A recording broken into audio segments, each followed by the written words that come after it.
Hi friends, welcome to movie talk V Telugu channel. Review of second case of Sitaram. ఇప్పుడే cinema చూశాను. Cinema చూసిన తర్వాత నాకైతే పెద్దగా ఏమీ అనిపించలేదు. ఓన్లీ జస్ట్ టైం పాస్కి వన్ టైం వాచబుల్ అని చెప్తాను. ఏదో పెద్ద ట్విస్ట్లు లేదంటే చాలా ఎంగేజింగ్గా ఉంటుంది అని అనుకున్నాను.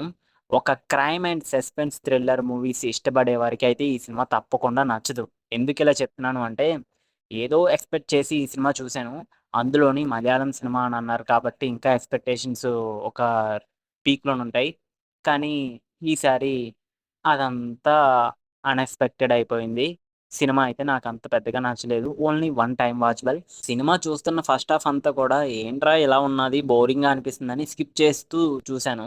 తర్వాత స్కిప్ చేస్తూ అసలా ఎందుకు ఇలా జరుగుతుందని అనుకున్నాను. లాస్ట్‌లోని వచ్చే సీన్ గాని, సినిమా స్టార్టింగ్‌లోనే వచ్చే సీన్ తప్ప ఇంకెక్కడ గూడా నాకు పెద్దగా రొటీన్ సస్పెన్స్ థ్రిల్లర్ మూవీస్ లాగే అనిపిచ్చింది.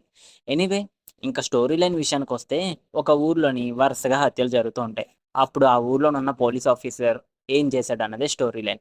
అండ్ ఈ మధ్యలోని వాళ్ళ అక్కకి, ఆ పోలీస్ ఆఫీసర్‌కి ఉన్న సంబంధం ఏంటి? వరుసగా జరుగుతున్న ఈ హత్యలన్నిటికి వాళ్ళ అక్కకి సంబంధం ఉన్నదా? లేదా? అన్నదే స్టోరీ లైన్. సో, ఇలాంటి బేసిక్ స్టోరీలన్నిటికి కూడా ట్విస్ట్‌లు ఇంపార్టెంట్ అండ్ మ్యూజిక్ ఇంపార్టెంట్. కానీ ఈ సినిమాలోని ఆ 2 మైనస్ ఉన్నాయి.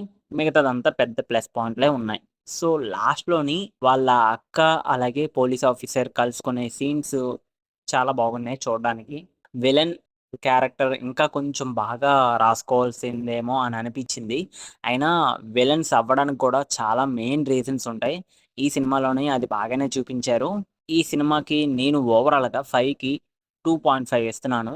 Second case of Sitaram cinema చూడకపోతే, సినిమా చూసిన తర్వాత మీ ఒపీనియన్‌ని కామెంట్‌లో పెట్టండి. అలాగే మరిన్ని మూవీ అప్డేట్స్ కోసం అయితే మన ఛానెల్‌ని అయితే సబ్స్క్రైబ్ చేయండి.